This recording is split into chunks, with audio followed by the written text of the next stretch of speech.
2 years since we've last sat here, off of that, what's maybe one curveball that's happened in your life that has kind of presented itself and maybe ended up actually, like you're saying, becoming a positive thing in the end that initially you didn't think was going to be? One probably that comes to mind is being like randomly laid off, like beginning of 2024. I worked in tech. I was a designer. I had been a designer, obviously you have known for probably 7+ years. You know, I think a moment like that as you're older, like you have bills to pay. There's things that like you literally have to pay. There's no other way out of them, right? Like there's nothing to fall back on. Like it really kind of is fight or flight. You either like are back against the wall and you soar through, or you sit and you sulk and you like, you know, you just fall down a rabbit hole that you know is almost irreversible at some points. And you know, and also I had music to fall back on. Not to say that it's my plan B, but you know what I mean? Like it was always there, and I was able to provide for myself for a certain amount of time. The way that I carried myself through that, I'm pretty proud about that. Like it turned out to be the best thing that ever happened to me. Like because I met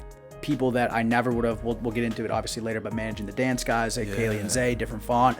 I met Cheeks. I met like all these people in my life who are really pivotal people in my life that I probably would have never met if I didn't get laid off. My whole life is relationship driven. You know what I mean? Like I thrive off of like the circle that I'm around. And I think like as a businessman, entrepreneur, or just as a human being, like your circle is your net worth. And I don't just mean that in a financial aspect. I mean that in like mentality, building up. You want people around you that are gonna, one, be like-minded, but also like good people.